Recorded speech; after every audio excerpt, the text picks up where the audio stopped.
Soyez bienvenus, merci de votre fidélité à ce nouveau numéro d'International. L'invité aujourd'hui, un pays. Il s'agit d'Haïti. Le président de la République d'Haïti est sur le plateau d'International.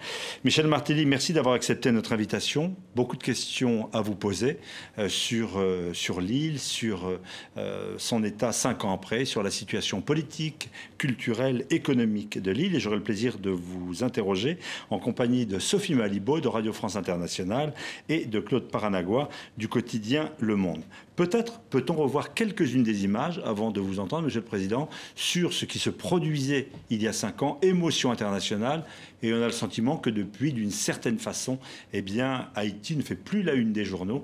Est-ce à dire que vous avez moins besoin d'aide internationale? Retour sur ce séisme. Il est 16h53, ce 12 janvier 2010, une fin de journée normale à Port-au-Prince, quand soudain...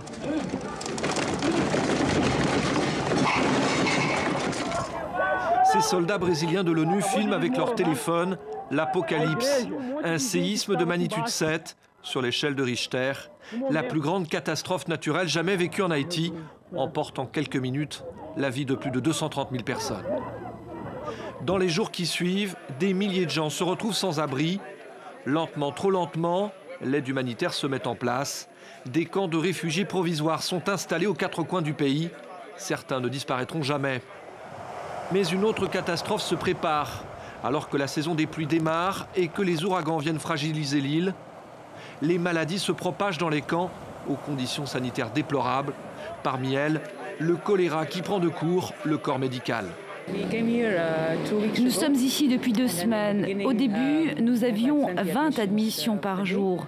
Mais ces derniers jours, on comptabilise 200 cas quotidiens. Une nouvelle crise humanitaire qui cristallise le mécontentement des populations face à des autorités accusées d'incompétence et de corruption. La fraude avérée lors du premier tour des élections présidentielles, qui se déroule en novembre 2010, embrasse tout le pays. Michel Martelly, le chanteur populaire, l'idole de toute une nation, est écarté du second tour. Ses partisans descendent dans la rue au cri de tête calée, crâne chauve, son surnom. Finalement, face à la poussée de la rue, Martelly est remis en selle pour le second tour. Le problème, c'est l'argent. Où est passé l'argent? Où est passée la BMW? Chante Martelly contre la corruption. Il est facilement élu dans la foulée. Je serai le président de tous les Haïtiens sans exclusive. Ensemble, nous marcherons unis pour le drapeau, pour la patrie.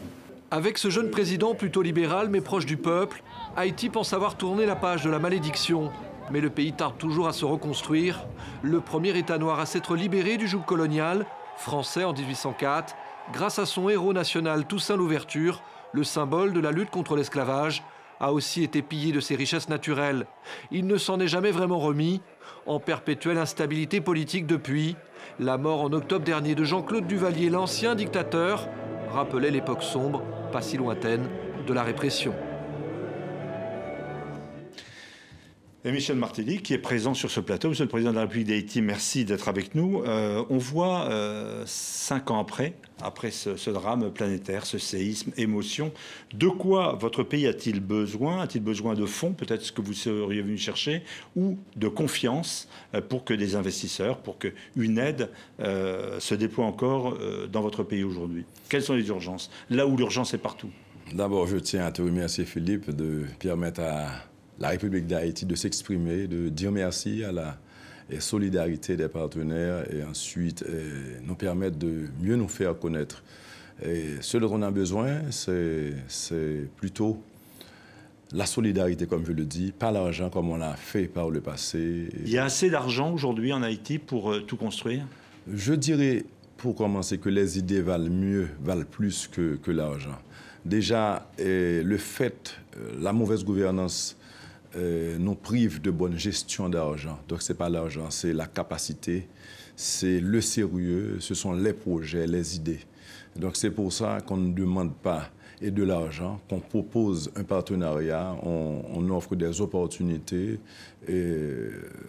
un joint venture pour que ensemble on puisse arriver à faire ce travail. Mais les infrastructures font toujours défaut. Il y a des villages de tentes, il y a des baraquements. C'est toujours la réalité de votre pays? C'est pas totalement vrai parce qu'au niveau des tentes, par exemple, arrivé à la présidence, on avait 1 500 000 gens qui vivaient dans les rues. Aujourd'hui, on en a moins que 40 000. Ça veut dire que 95% de ces gens ont été relogés. Certainement, 40 000, c'est beaucoup. Mais il faut comparer ce qui a été fait par rapport à ce qui reste. Et on continue. Et je souhaite que d'ici la fin de mon mandat, il n'y aura plus de gens à vivre sous cette tente. Vous voulez dire que... Sophie Malibaud, RFI. Vous voulez dire qu'en l'état actuel, votre pays ne peut pas absorber l'aide qui a été promise au moment du séisme? De l'aide qui a été promise, on en a reçu à peu près qu'un tiers, à peu près 4 milliards sur 12 milliards de promis. Et en plus de ça, aujourd'hui, on n'a rien à montrer pour ces 4 milliards parce que n'ayant pas la culture du tremblement de terre, n'ayant pas un plan pour répondre à cette catastrophe, on a utilisé, les ONG, les partenaires, ils ont utilisé cette somme pour nous aider à survivre. C'était une question de nourriture gratuite, d'eau gratuite, de grands bateaux qui sont venus et qui ont sauvé des vies. Mais c'est après qu'on a reçu la facture. Donc tout ça est rentré dans ces 4 milliards. Aujourd'hui, il y a un bâtiment qui a été bâti avec ça, qui a été construit avec ces fonds. Donc c'est pour vous dire que ça nous a fait quoi? On s'est dit, bon, il y a pas vraiment, la reconstruction n'a pas vraiment commencé et on ne peut pas dépendre tout le temps de l'aide. Donc il va falloir qu'on change de mentalité. Et c'est pour ça que depuis l'époque de la campagne, je disais, avant de savoir comment ça allait se passer, que la reconstruction n'avait pas seulement à voir avec les bâtisses, les routes, tout ça, les édifices, c'est surtout la mentalité. Il faut rebâtir l'homme haïtien, l'âme haïtienne. Michel Martelly, il y a un terme qui est né de cette situation, c'est le terme ONGisation. Ce qui veut dire que les ONG font leur boulot parcellaire, mais qu'il n'y a pas une vision, un appareil d'État qui structurerait tout ça, qui construirait au fond les axes importants. Faillite d'un État, les ONG font au mieux. Est-ce que votre État, aujourd'hui, est à la hauteur de la situation? Les partenaires par le passé ont préféré utiliser les canaux des ONG pour construire, pour aider Haïti. C'est une défiance de l'État? Certainement, basée sur le fait que l'État était corrompu par le passé. Et jusqu'à présent, puisque la corruption aussi, c'est une mentalité. Quand c'est partout, c'est difficile à atteindre. Ce n'est pas écrit sur le visage de quelqu'un qu'il est corrompu. C'est quand on le découvre qu'on peut agir. Elle existe encore, la corruption, aujourd'hui, dans votre pays? Certainement, certainement. Et elle existe un peu partout, la corruption. Il s'agit d'identifier les corrompus. Il s'agit de faire comme on le fait, passer des lois sur la corruption, sur le blanchiment, et renforcer les unités qui luttent contre la corruption, renforcer la justice, la police, pour que les corrompus soient punis et pour les décourager et gouverner, par exemple, aussi. Justement, donc il n'y a toujours pas d'armée dans votre pays. Il y a encore des forces onusiennes, la MINUSTAH. Jusque quand est-ce que vous estimez que ces forces onusiennes doivent être présentes sur le terrain? Il est prévu que ces forces s'en aillent d'ici, commencent un retrait graduel d'ici juin 2015. Mais question de préserver les acquis de ces 10 dernières années, puisque ça fait quand même 10 ans que ces forces sont là. J'ai proposé au secrétaire général Ban Ki-moon d'attendre les élections présidentielles qui auront lieu d'ici novembre pour s'assurer qu'en cas de chaos, puisque pour certains, c'est le chaos qui devrait régner pour qu'eux, ils aient une chance. Pour vous, quelles sont les conditions? Quelles conditions devraient être remplies pour que Haïti assume sa sécurité? Nous sommes en train de faire notre boulot. Premièrement, nous renforçons la PNH. Chaque année... C'est-à-dire la police nationale d'Haïti. Chaque année, plus de 1500 nouveaux officiers sortent de l'académie. Et d'une part, et d'autre part, nous avons pu convaincre les partenaires d'Haïti à travers la Junte interaméricaine de défense, la JID, une instance de l'OEA, pour qu'elle nous aide à monter notre livre blanc qui constitue la doctrine, l'essentiel d'une force de défense qui soit crédible pour que nous ayons une force parallèle à cette police qui jouerait, complémentaire à cette police, qui jouerait le rôle que joue aujourd'hui la MINUSTAH. Paolo Paranagua, Le Monde. Changer les mentalités, certes, mais on a l'impression qu'il faut aussi reconstruire les institutions. Or, depuis que vous avez été élu dans des conditions un peu controversées, il n'y a plus eu d'élections en Haïti. Comment Est-ce que les citoyens peuvent choisir, peuvent s'exprimer si les élections législatives ont été ajournées? Comment expliquez-vous cette situation? D'abord, pour parler de renforcer l'institution, je suis le seul à le faire. Arrivé au pouvoir, la Cour de cassation avait 12 juges. Sur 12 juges, il y en avait 6, ce qui rendait la Cour dysfonctionnelle. J'en ai nommé les 6 autres. Et aujourd'hui, à cause d'un décès, ils sont 12. Donc aujourd'hui, cette Cour est fonctionnelle. J'ai mis sur pied le CSPJ, qui est le Conseil supérieur du pouvoir judiciaire, qui aurait dû exister depuis des décennies, mais qu'on a hésité à monter, parce que ce pouvoir confère au pouvoir judiciaire son indépendance. Et c'est moi qui l'ai fait. J'ai mis sur pied... L'indépendance de la justice, elle est aujourd'hui toujours contestée. Bon, entre le dire et le faire, il y a toujours une différence. La chose, c'est que l'institution existe. Maintenant, tout ça, c'est un apprentissage, comme la démocratie. Ça va prendre du temps. Aujourd'hui... Ça va prendre combien de temps encore pour des élections? Parce que c'est ça que les gens réclament dans la rue. Est-ce que vous avez un calendrier pour les élections? Laissez-moi vous dire. Je suis à mon 5e conseil électoral. Un conseil électoral, il fait quoi? Il fait les élections. Premièrement, j'ai mis sur pied le conseil électoral permanent, qui aurait dû exister depuis 1987. L'opposition a forcé que je me rétracte. Pourquoi?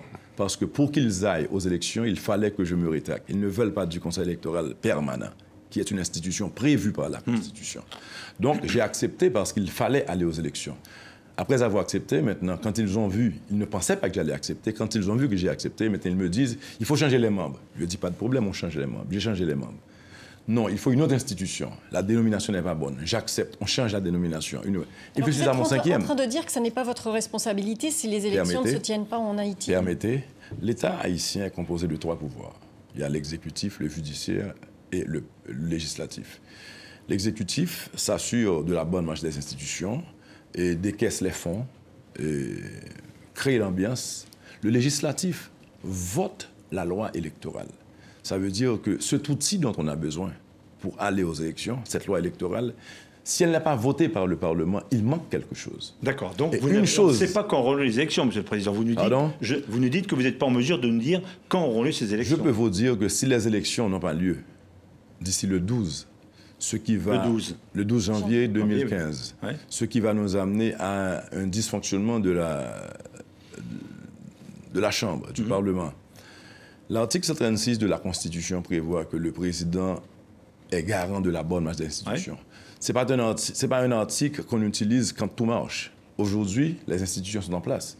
C'est aux institutions de faire leur boulot. Certains estiment que vous traînez des pieds et que, en fait, vous attendez d'en arriver à ce stade où vous pourrez, en fait, gouverner par décret. Si l'argent est débloqué, l'institution, le CEP est mis en place, l'exécutif n'a plus rien à voir que de convoquer le peuple en ses promesses quand le CEP a ce outil électoral qui est la loi électorale et qui n'existe pas d'ailleurs. La preuve que je veux aller aux élections, c'est qu'une fois qu'on arrivera à un dysfonctionnement, ma première décision sera de convoquer les élections. Donc vous attendez déjà d'arriver au dysfonctionnement. Vous savez d'ores et déjà que vous ne pourrez pas l'éviter. Je suis peut-être à mon 4e dialogue avec tous les secteurs de la vie nationale. Est-ce que c'est un vrai dialogue ? Un vrai dialogue. Un vrai dialogue. D'ailleurs, la preuve, on m'a demandé un gouvernement d'ouverture, j'ai envoyé des ministres, j'ai ouvert à l'opposition. On m'a à chaque fois demandé un nouveau conseil, je l'ai fait. Donc, M. Martelly, vous nous dites, si les élections n'ont pas lieu, je n'y peux rien en tant que président. Non. Et le moment venu, je les organiserai si on est en crise. Je n'y peux rien en ce moment, parce qu'un pouvoir que je n'ai pas, c'est de forcer le Parlement à voter. D'ailleurs, ce que je n'arrive pas à comprendre, c'est que ils n'ont pas voté non à la loi électorale. Ils ne tiennent pas de séance. Donc là, ça vous dit tout simplement que c'est une idée de blocage de leur part. Ce n'est pas une idée de ne pas accepter un article ou... On ne va pas faire de droit constitutionnel, mais il y a des manifestations de rue. Vous dites, au fond, ce n'est pas de ma faute. Il y a des manifestations qui contestent cette situation. Vous dites, la balle n'est pas dans mon camp, quoi. Les manifestants vous sortent même le carton rouge. Je vous dirais tout simplement que, les protestations... c'est un outil démocratique. Donc, il n'y a rien de mal avec les protestations. Deuxièmement, dans ces protestations, il y a de ces parlementaires qui refusent de voter la loi et maintenant qui demandent les élections. Donc là, moi, je me perds. Et pourquoi il y a des manifestants en prison, alors, si c'est leur droit de manifester? Je ne suis pas au courant qu'il y ait des manifestants en prison.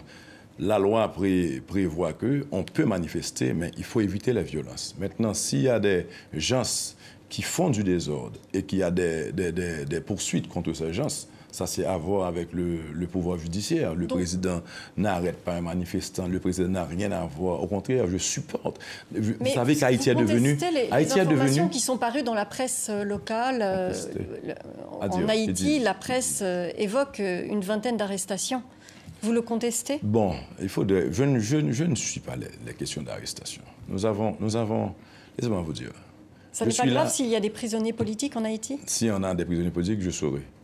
Si ce sont des prisonniers politiques, ça sortira peut-être de mon mouvement. Donc, puisqu'il n'y a pas, il n'y a rien qui sorte de mon mouvement, là, il n'y a pas de prisonniers politiques. Moi, les réflexions que je fais et quotidiennement, ce sont des questions profondes. L'état de droit, par exemple, c'est aussi le droit pour l'enfant d'aller à l'école. Et c'est ce que je fais. Arrivé à la présidence, 85% des écoles étaient des écoles privées. Aujourd'hui, grâce à mon programme d'éducation gratuite et universelle, 1,7 million d'enfants sont à l'école gratuitement. Dans un pays pauvre comme Haïti, le transport de ces enfants à l'école est gratuit aujourd'hui.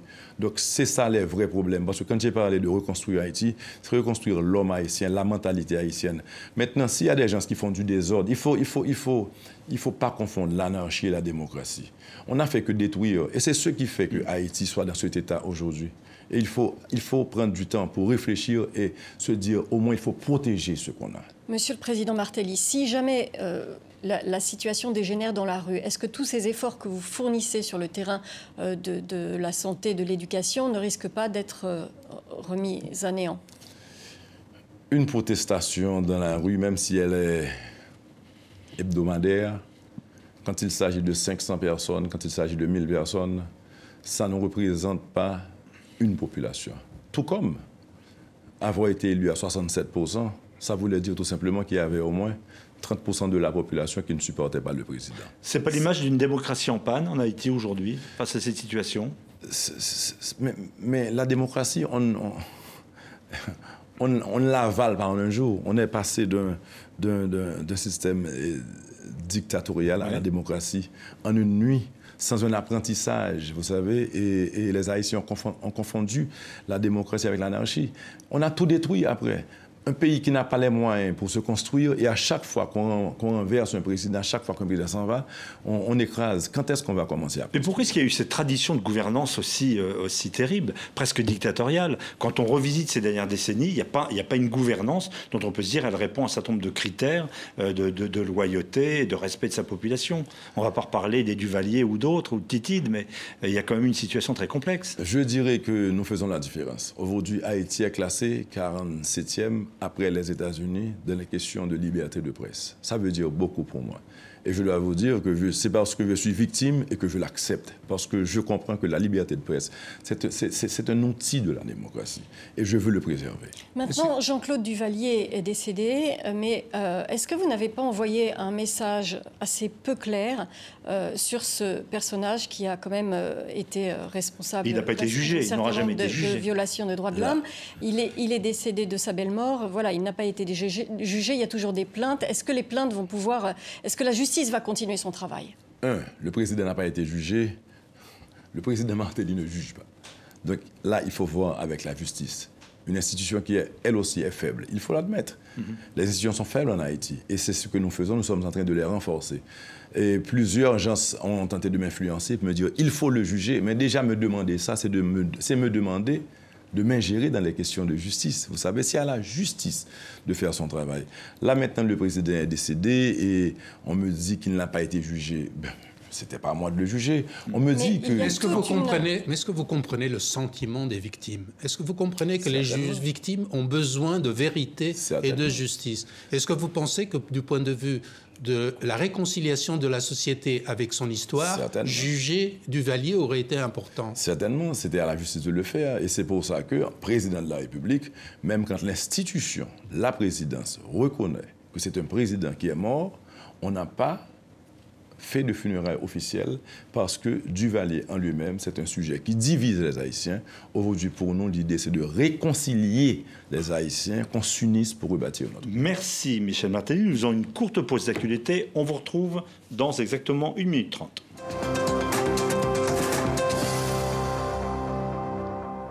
Retour international sur les antennes de TV5 Monde, de RFI, en collaboration avec le quotidien français Le Monde. Nous recevons aujourd'hui Michel Martelly, donc le président de la République d'Haïti. On vient de voir dans cette actualité le départ, après des troubles, Blaise Compaoré au Burkina Faso. Comment est-ce que vous analysez cette situation? 27 ans au pouvoir, on est tenté de toucher un peu, comme d'autres, la Constitution pour rester encore plus longtemps. La rue se révolte. Vous dites quoi? C'est ça, c'est la démocratie. Vous dites quoi? La démocratie dans la mesure que la Constitution prévoit le renouvellement du mandat. Maintenant, quand on fait abus... Ce qui n'était pas le cas au Burkina Faso. Il fallait changer la Constitution. Donc, je peux dire tout simplement que le président, semble-t-il, aurait mal calculé. Parce que même quand on aurait tendance à le faire, il faudrait s'assurer du support de la population. Parce que c'est la voix de la population qui passe. Même quand on dit constitution, c'est le peuple c'est à partir de la volonté du peuple. Et là, s'il ne l'avait pas, ce support, je ne pense pas qu'il aurait dû tenter. On parle déjà de printemps noir, du fait que finalement la rue peut chasser les présidents. Ça doit donner des idées ou des mises en garde à d'autres présidents qui sont tentés, on ne va pas citer la liste ici, ce sera un peu long, en Afrique de changer la Constitution. Vous dites qu'ils doivent faire attention, c'est un exemple, c'est un précédent? C'est pas un précédent. On a vécu ça et chez nous, Duvalier est parti, il était à vie, on a vécu. C'est vrai. La chose, c'est qu'il faut laisser place à la démocratie aujourd'hui. Il faut laisser le peuple choisir et il faut permettre aux idées, aux gens de se renouveler à travers les élections. C'est pourquoi je tiens aux élections. Ouais, vous-même, vous fixez un délai, vous dites, voilà, je fais 2 mandats, la Constitution, après je fais autre chose. Moi, je sais que mon mandat, c'est 5 ans. J'ai le droit de briguer un second mandat après avoir attendu 5 ans. Mais même ce deuxième mandat, je ne suis pas encore sûr que je vais le briguer. Si mon mouvement se perdure à travers une nouvelle équipe, parce que pour moi, c'est l'éducation gratuite. Pour moi, c'est une nouvelle Haïti. Pour moi, c'est une nouvelle société. Pour moi, c'est une Haïti qui se tient debout. Mais vous n'êtes seule. pas président à vie, c'est ce que vous nous dites. C'est ça. Parfait. C'est ça. Je ne suis pas président à vie. Le Premier ministre d'aujourd'hui pourrait devenir le président de demain?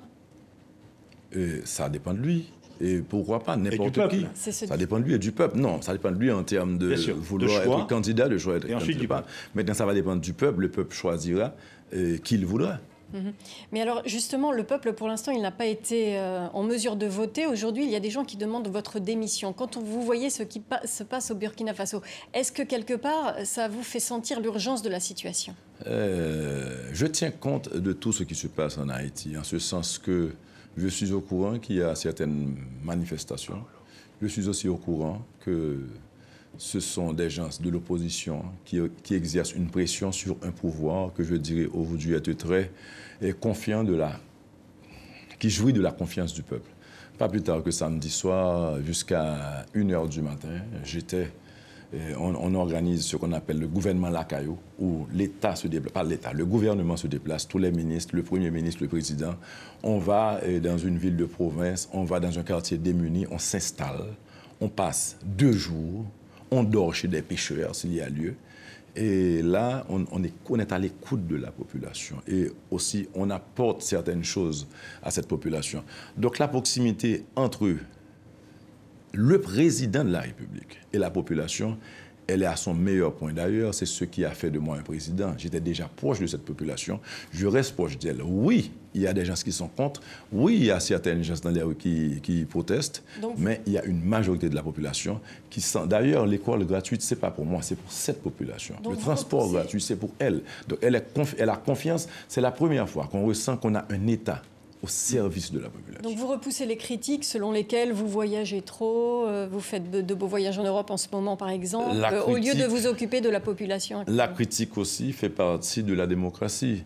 Si je n'étais pas en Europe aujourd'hui, si je n'avais pas fait ce voyage, je ne serais pas sur le plateau avec vous en train de parler d'Haïti. Donc le voyage, lui, a son sens aussi, parce qu'il est important d'éclairer, il est important de rapporter, de raconter au monde et de les mettre en confiance aussi. Cette semaine, à Haïti, s'est rendu un des diplomates américains de haut vol, Thomas Shannon, qui essaye de trouver une solution à l'impasse institutionnelle politique haïtien, au fait que justement, il n'y ait pas eu d'élection, comme prévu le 26 octobre, qu'on ne sait pas s'il y aura des élections en janvier. Vous ne trouvez pas que c'est quand même curieux qu'un diplomate américain fasse le travail qui serait peut-être le vôtre en tant que chef d'État, de rassembler les différentes forces et de trouver une issue institutionnelle? Haïti, on s'est mis dans une situation où on vit, on a vécu de ce que les amis avaient à nous apporter. Donc ceux qui s'investissent, ceux qui paient, ceux qui s'assurent que la démocratie soit construite, installée au pays, s'intéressent aux affaires du pays. Certainement, c'est pas sous forme de... Ça ne vous embarrasse pas, c'est pas de l'ingérence pour vous, ça? Nous aider à gérer nos problèmes, par exemple, on ne peut pas avoir des élections. S'il y a des gens qui s'intéressent aux élections et qui nous aident à résoudre ce problème, pour nous, c'est une aide, c'est une forme d'aide. Parce qu'on n'est pas seul. On n'est pas seul chez nous, on n'est pas seul dans la région. Et une Haïti instable, créer une région instable est un voisin instable pour la République dominicaine. Donc on veut d'une Haïti stable. Et qu'est-ce que vous venez chercher ici en Europe? Vous êtes allé en Allemagne, puis en France. Vous rencontrez le président Hollande. L'Haïti qu'on veut construire aujourd'hui est une Haïti qui est ouverte aux affaires. Et je pense, je suis sûr, et ils me le disent, les hommes d'affaires, les entrepreneurs, ils se sentent plus rassurés quand ils parlent à l'exécutif, que l'exécutif se donne, ou du moins donne la garantie que l'État est là aujourd'hui pour les accompagner, pour créer des conditions attrayantes pour que ces investisseurs viennent à Haïti. Là, je suis venu, pas pour demander de l'argent, pas pour passer un bon moment. Et depuis ce matin jusqu'à aujourd'hui, chaque heure, c'est une rencontre. Donc, on ne s'amuse pas. J'ai vu le MEDEF international aujourd'hui. Les entreprises françaises. Les entreprises françaises. Il y en a plusieurs qui sont à Haïti. Il y en a qui ont certains problèmes. Qui vont investir chez vous? Il y en a qui s'investissent déjà. En attendant, les dernières évaluations du climat des affaires sont désastreuses pour Haïti, qui est l'un des derniers pays de la liste pour l'environnement des affaires. Désastreuses peut-être par rapport à la France, par rapport aux États-Unis. Je crois que sur 160 pays... Non, il faut voir ce que c'était avant. Jusqu'à... Il y a 2 semaines, pour former une compagnie en Haïti, ça prenait 10 mois. Aujourd'hui, on peut le faire en 7 jours. Politiquement, vous êtes où? Comment est-ce que vous vous situez politiquement? On vous a qualifié de libéral. C'est un terme qui vous convient bien. Vous seriez sur quel positionnement économique? L'État doit régir ou autre entreprise privée? Vous êtes dans quel site? Comment est-ce que vous définiriez? Je dois vous dire que je n'ai jamais été un homme politique. J'ai été un artiste. Et vous êtes président de la République? Je priorise le développement. Ouais. Et je prends soin surtout de ceux qui ont été délaissés pendant ces 200 dernières années. Pas plus tard que hier, c'était en Allemagne, quelqu'un me pose la question, pourquoi le Palais national n'a pas été reconstruit? Ah oui. Le Palais national, je l'admets, c'est un symbole fort, c'est important. Quel président n'aurait pas aimé travailler à partir d'un palais? Mais ce n'est pas l'urgence pour vous? L'urgence, c'est cette population qui ne sait pas, ne comprend même pas ce que ça veut dire quarantaine, être mise en quarantaine. Si on a l'Ebola aujourd'hui en Haïti, qu'est-ce qu'on va faire? Parce que la question... Vous redoutez, par exemple, une épidémie, vous avez eu le choléra, c'est certain. Ebola peut se produire? Culturellement, nous avons aussi des problèmes. En Haïti, celui ou celle qui est malade, et parfois pense qu'il est mangé par le diable. Alors qu'on peut guérir l'Ebola, on peut guérir le choléra, mais culturellement, ils n'iront pas se faire soigner, pensant que c'est une affaire diabolique. Donc là, il y a des choses à faire. Il faut reprendre la formation, l'éducation, le sens du civisme, le sens de responsabilité du citoyen envers l'État aussi. Ce n'est pas seulement l'État qui a... Vous savez qu'en Haïti, est-ce que vous savez qu'en Haïti, la gasoline se vend à meilleur prix, l'essence se vend à meilleur prix qu'on l'achète. Vous achetez tout du Venezuela, et donc vous êtes sous dépendance du Venezuela. On vend à meilleur prix qu'on achète. Ça veut dire qu'on perd. Mais pourquoi on le fait?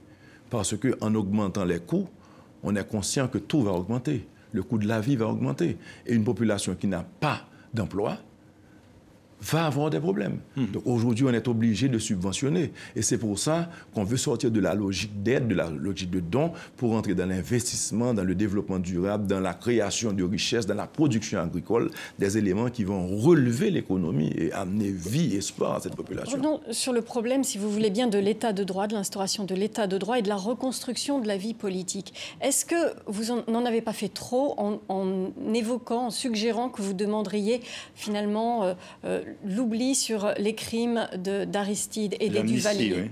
Laissez-moi vous dire, chacun a son choix, chacun mène sa bataille. J'ai gagné les élections, j'ai toujours vu qu'Haïti ressemblait à un pays qui était en guerre. On n'a jamais été en guerre. La guerre, c'était toujours entre nous. On s'est entre déchirés. Donc je me suis dit, pourquoi ne pas réunir ces leaders autour d'une table? Pourquoi ne pas se pardonner? Pourquoi ne pas pardonner? Pourquoi ne pas demander pardon? Mais et le pourquoi blocage ne pas se mettre d'aujourd'hui, ensemble de telle sorte que la population elle-même fasse pareil? Parce que c'est ensemble qu'on pourra construire. Un président ne pourra pas construire un pays pour un peuple. Un ministre ne pourra pas construire un pays pour un peuple. C'est un mouvement, c'est une dynamique, c'est une vision du président, des ministres qui agissent, une population qui participe, des partenaires qui comprennent et qui supportent. Est-ce que les Duvalieristes ont encore leur place dans les couloirs des...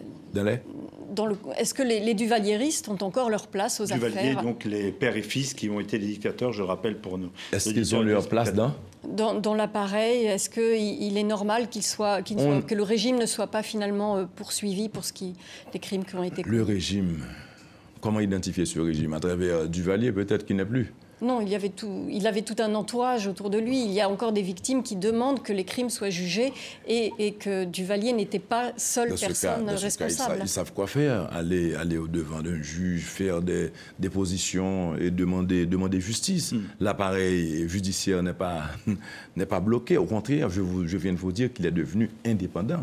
Il y a un personnage dont je voudrais qu'on parle, Toussaint Louverture. Personnage historique auquel vous êtes allé rendre hommage au fort de Joux, dans le Jura, où il était emprisonné par la France et où il est mort. On voit ici les promesses de Toussaint Louverture, qui a affranchi de l'esclavage, la première puissance affranchie de l'esclavage. Les promesses, 210 ans après, c'est assez terrible. Quand on voit Saint-Domingue à côté, qui est plutôt florissante, qu'est-ce qui s'est passé en 210 ans pour que les promesses de Toussaint Louverture soient à ce point dévoyées? Bon, justement, c'est une question importante et c'est pour ça que je suis venu c'est ça. Parce que, imaginez-vous qu'en Haïti ou à travers le monde, donc on parlera beaucoup plus de Malcolm X, on parlera beaucoup plus de Martin Luther King, du grand Nelson Mandela. Mais les initiateurs de ce mouvement remontent justement aux années 1791, 1800, 1804, les Dessalines, les Toussaint Louverture.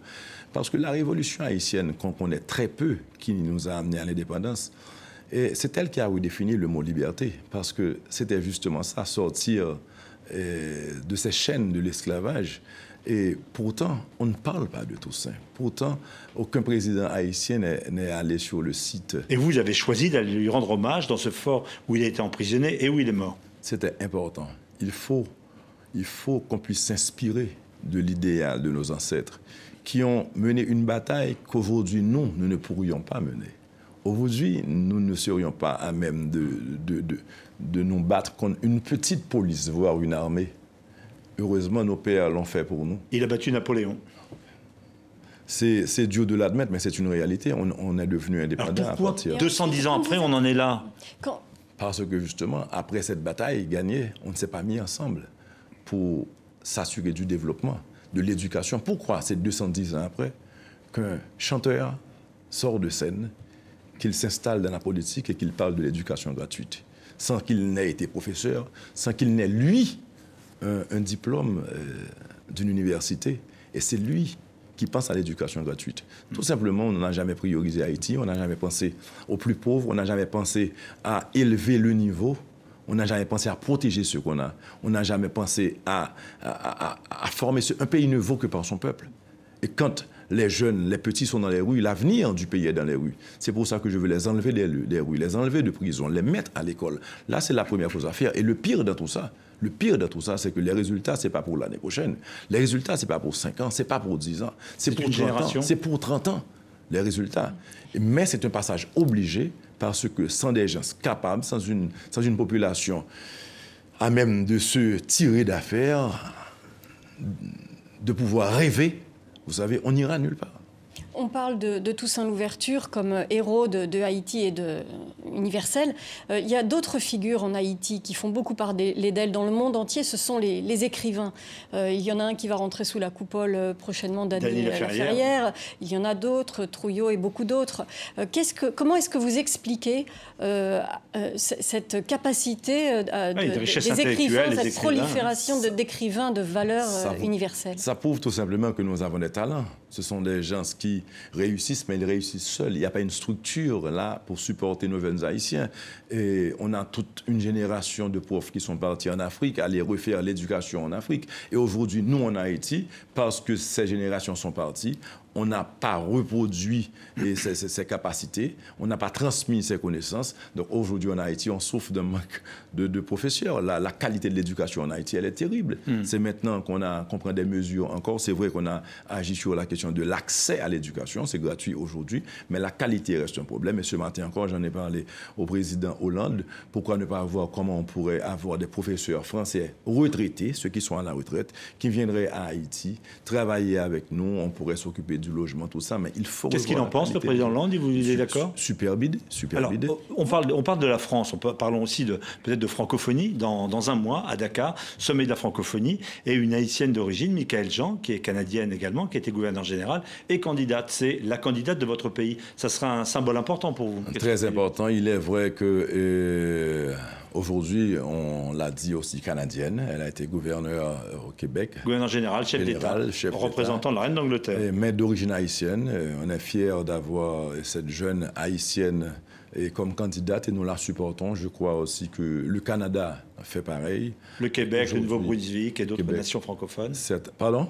Oui, d'autres nations francophones. Certainement. Est-ce qu'elle va gagner? On le souhaite ardemment. On s'en va à la francophonie. Je crois que c'est novembre. Donc on y sera et on a fait la plaidoirie aussi auprès de plusieurs présidents africains qu'on a rencontrés. On lui souhaite déjà bonne chance. D'ailleurs, avoir une femme... ça serait une première, pour succéder au président Diouf. Michaëlle Jean, c'est aussi une fille d'exilés du temps de la dictature des Duvalier. C'est aussi une femme qui a des convictions politiques, qui estime que l'impunité, c'est quelque chose sur lequel on ne peut pas passer. Qu'est-ce que vous pensez de ça? Et est-ce que vous pensez que la francophonie doit s'occuper de ces questions politiques? Je partage son opinion. C'est pour ça que je dis aujourd'hui, s'il y a des violences dans la rue, la justice peut agir. Parce que l'impunité, ce n'est pas tout simplement celui qui tue, c'est celui qui vole un bœuf aussi, c'est celui qui viole une jeune fille, c'est celui qui bat son épouse.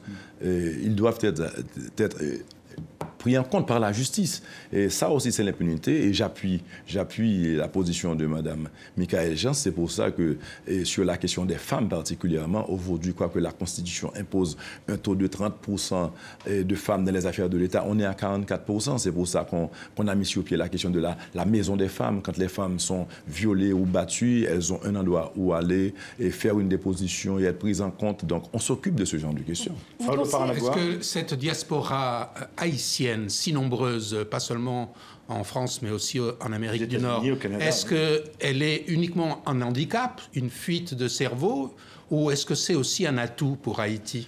C'est un atout pour Haïti. Premièrement, la diaspora, quand elle s'en va, elle s'intègre. Elle fait partie de l'économie là où elle est. Elle rentre dans la construction. Là, le gouvernement américain a évalué, pas le gouvernement, je ne sais plus, on a évalué. Aux États-Unis, on a évalué à 142 milliards de dollars les épargnes de la diaspora. Donc la diaspora, la chose, c'est que pour Haïti, la façon dont elle s'investit en Haïti, on pense qu'elle pourrait faire mieux. Parce que chaque membre de la diaspora s'occupe de sa famille. Alors apprendre ce qu'elle représente, cette diaspora, en termes de connaissances, en termes de pouvoir économique, si elle s'investissait dans des projets de grande envergure, quand on dit 142 milliards de dollars, si cette diaspora investissait 10%, pour ne pas dire 5% de ce montant en Haïti, on verrait très précieuse pour vous. On verrait une différence. Sophie Malibaud. Et on parlait de la condition des femmes. Et ce que les études ont montré, c'est que dans le chaos du séisme, il y a eu beaucoup de violences faites aux femmes. Il y a eu des viols, il y a eu des grossesses non désirées. désirer, etc. Et il y a quelque chose dans la Constitution en Haïti qui empêche l'avortement. Est-ce que ce genre de dossier sensible, vous pourriez y toucher? Parce qu'il y a des avortements clandestins qui se pratiquent dans des conditions exécrables. Certainement. Le dossier est sensible, mais il y a plusieurs façons de l'aborder. Faire un recensement en Haïti, c'est difficile. Donc, vous dire qu'on pourrait même savoir où se fait un avortement, ça peut aussi être difficile. Par contre, quand on a vu l'état des camps, quand on a compris que ces camps étaient aussi des refuges pour des bandits, pour des gens qui s'adonnaient à violer des femmes, on s'est défait de ces camps. On s'est arrangé pour construire certaines maisons, on s'est arrangé pour réaménager celles qui étaient pas détruites, mais endommagées. Vous savez, et on a loué des espaces pour des gens pour faire en sorte que ces camps n'existent plus. Donc, on a traité le problème en amont. Vous savez, on a... Mais l'avortement reste une question taboue?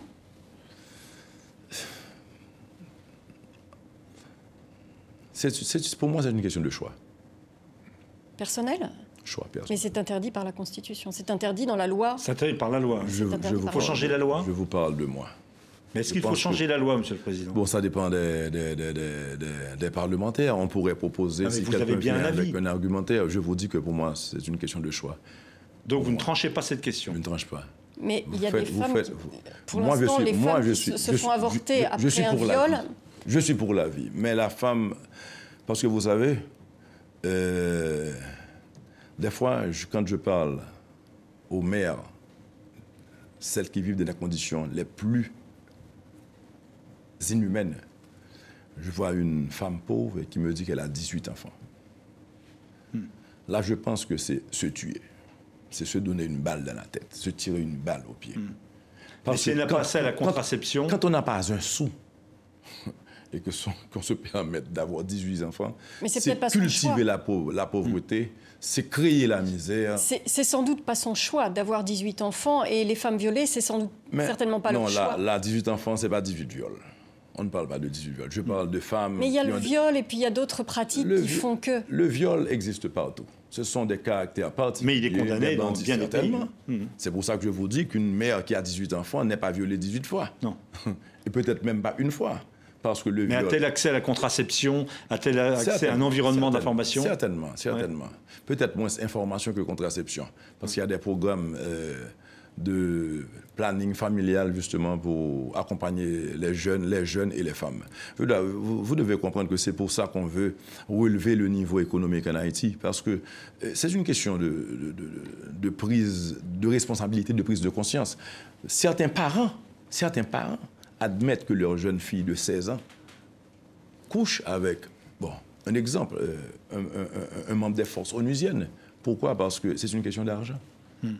Pourquoi vous choisissez l'exemple d'un membre des forces onusiennes? Il y a déjà beaucoup de griefs contre l'ONU. Non, c'est un exemple que je prends. La raison, c'est que quand on voit un agent de cette force, on pense qu'il a de l'argent américain, il a plus de moyens, donc c'est pour ça que je dis ça. Mais c'est pas, je suis un de ceux qui supportent cette force pour ce qu'elle a fait pour Haïti. En 2004, on était dans le chaos, et c'est à l'arrivée de cette force qu'on a pu rétablir la paix.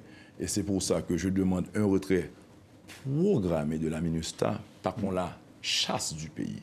J'apprécie le travail qui est fait, je le dis haut et fort à ma population et à la MINUSTAH. Et un retrait programmé, dans quel délai, Monsieur le Président? Pendant combien de temps encore les casques bleus resteront en Haïti? Ils avaient prévu de commencer en juin 2015 et de finir d'ici fin 2016, si je ne me trompe.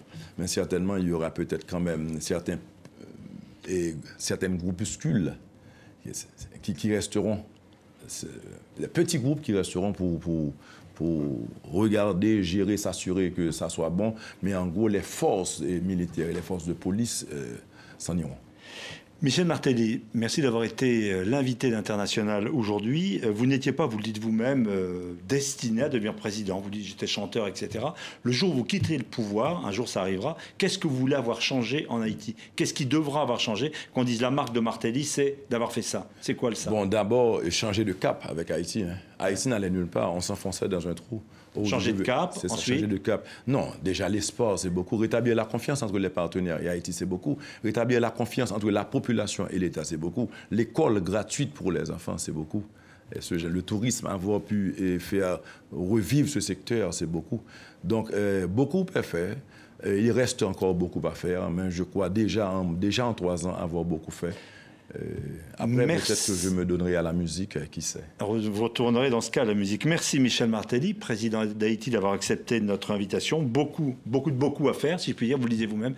Merci d'avoir été avec nous. On se retrouvera la semaine prochaine pour un autre invité dans International. Merci.